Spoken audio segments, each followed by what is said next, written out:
Welcome back to my channel. ഞാൻ നിങ്ങളുടെ സ്വന്തം അതിഥി.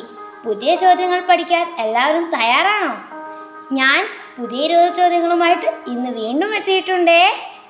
എങ്കിൽ നമുക്ക് നേരെ ചോദ്യങ്ങളിലേക്ക് കടക്കാം.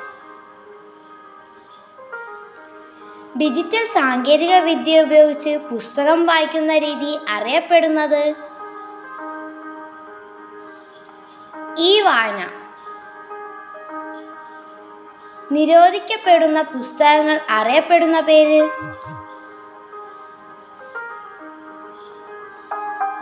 Red book. ആദ്യമായി മലയാള അക്ഷരം അച്ചടിച്ച ഗ്രന്ഥം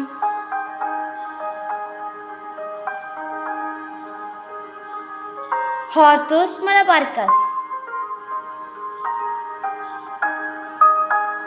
നോൺസെൻസ് കവിതകൾ എന്ന പേരിൽ ആദ്യമായി കവിതാ സമാഹാരം പുറത്തിറക്കിയ കവി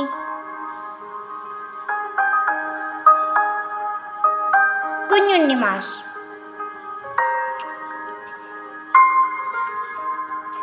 തിരുവിതാംകൂർ ലൈബ്രറി അസോസിയേഷൻ മുദ്രാവാക്യം ഏതാണ്?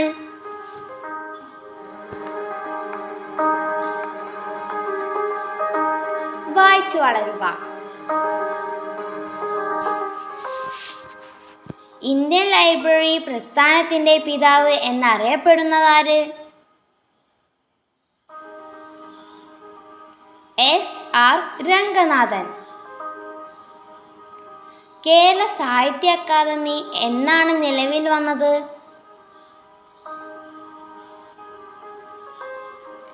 1956 ഒക്ടോബർ 15. കേരള സാഹിത്യ അക്കാദമിയുടെ ആപ്തവാക്യം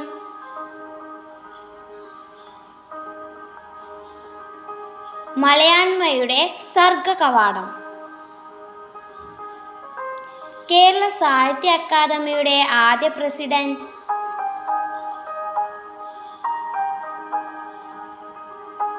സർദാർ KM പണിക്കർ. ഏറ്റവും പഴക്കം ചെന്ന ഇന്ത്യൻ ക്ലാസിക്കൽ ഭാഷ തമിഴ്.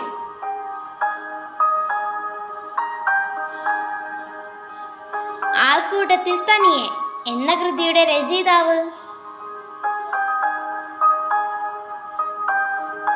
MT വാസുദേവൻ നായർ. ചെറുകാട് എന്ന തൂലികാനാമത്തിൽ അറിയപ്പെടുന്നതാര്?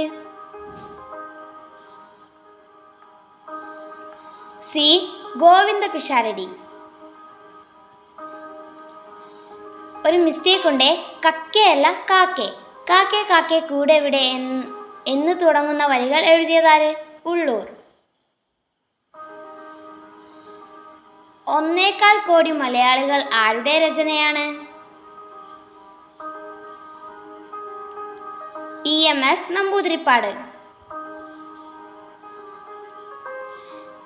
ജ്ഞാനപ്പനയുടെ കർത്താവ് പൂന്താനം. മലയാളത്തിലെ ആദ്യത്തെ നിഘണ്ടു തയ്യാറാക്കിയതാര്?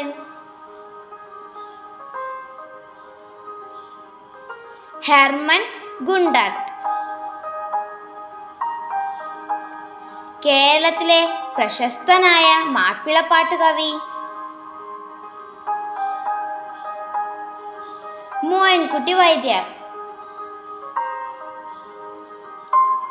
കഥകളിയുടെ സാഹിത്യരൂപം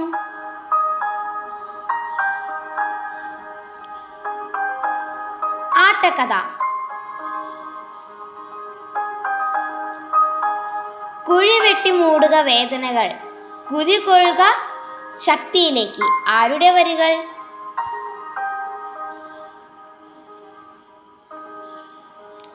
ഇടശ്ശേരി. കൂടുതൽ ചോദ്യങ്ങൾക്കായി എൻ്റെ ചാനൽ സബ്സ്ക്രൈബ് ചെയ്ത് ലൈക്ക് അടിച്ച് സപ്പോർട്ട് ചെയ്യണമേ. Thank you for watching.